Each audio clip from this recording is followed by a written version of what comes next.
Hi, everyone, and welcome to my speech on why I think we should legalize prostitution. Let's begin.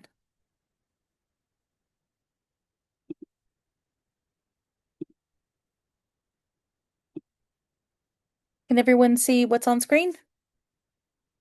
I've got a PowerPoint here. It says legalizing prostitution. Okay, so prostitution. It's frequently referred to as the oldest profession in the world, and it has been around for a few millennia. But is it a profession?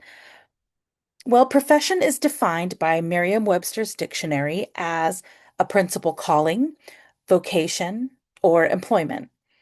Based on those dictionary definitions, yes, prostitution qualifies as a profession. And as a profession, prostitution should be legalized because it would reduce the risk to public health, reduce violent crime against prostitutes, and with taxation and redistribution of funds, there could be improvements to local cities' civic needs. So, have you ever wondered why it's called the oldest profession? Well, it's actually a part of ancient history. Um, there's lots of reasons, but one of the most notable stems from all of the various ancient civilizations. Prostitutes were accepted as a regular part of society.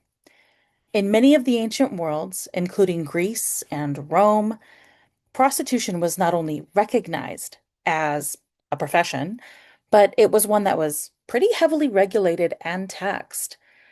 Um, Joshua Mark for worldhistory.org writes, prostitution in ancient Athens was regarded overall as a rational response to a biological need without any attendant ethical concerns.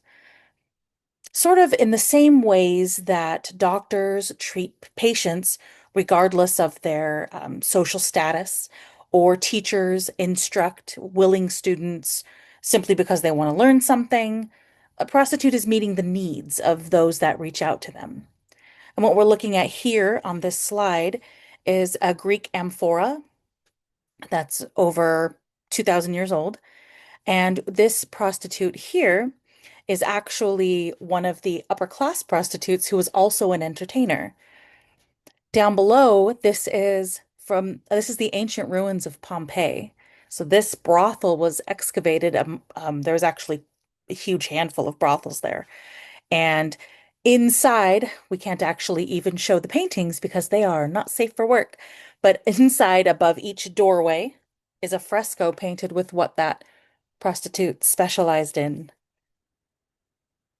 So, one of the more important reasons for decriminalizing prostitutions is to support human and civil rights of the sex worker. On May 26, 2016, Amnesty International published a new policy and research for the protection of sex workers' rights. Tawanda Mutasa, the Senior Director for Law and Policy at Amnesty International, states, our policy outlines how governments must do more to protect people who do sex work from violations and abuse. Our research highlights their testimony and the daily issues that they face. Amnesty International goes on to say, the policy makes several calls on governments, including them to ensure the protection from harm, to protect prostitutes from exploitation and coercion, and for the participation of sex workers in the development of laws, and to provide employment opportunities for all. It recommends decriminalization of consensual sex work, and it includes laws that would prohibit associated activities such as bans on buying, solicitation, and general organization of sex work. So Amnesty International is completely behind providing sex workers rights and for them to have not only just the rights, but access to the same things everyone else does in that civil society. Now, I mentioned earlier that decriminalization could help improve public health, but how? Well, in a study by Cunningham and Shaw in 2017, they researched statistics and data from the state of Rhode Island, which for several years in 2006 and following, they actually decriminalized outdoor prostitution. And what they found was a decrease in female STI incidences by more than 40%. This even ended up correlating to lower HIV rates as well. So, in the general public health, you have a decriminalization of prostitution and a reduction in STIs in women by 40%. Excellent numbers for Rhode Island.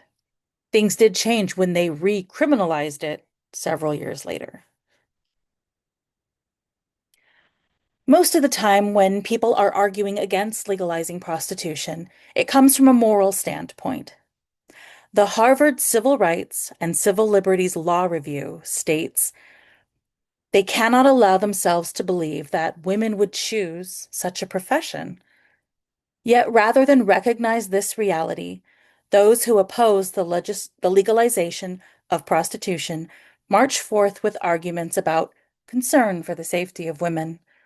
They fail to realize that criminalizing prostitution does not help sex workers, and their arguments lead to legislation that actually harms women while operating under the moral guise of wanting to protect them. So this is where the criminalization and control of women's bodies comes into play. The Harvard Law Review says it best. Instead of forcing sex workers to conduct their business in unregulated black markets where their lives are in danger, all for a mislabeled purpose of saving women, take actual action to save women. Legalize prostitution, impose impose strict regulations, and construct comprehensive support systems that allow sex workers to do their job safely. Sex work is work, and sex workers deserve our support and our care. Thanks, everyone.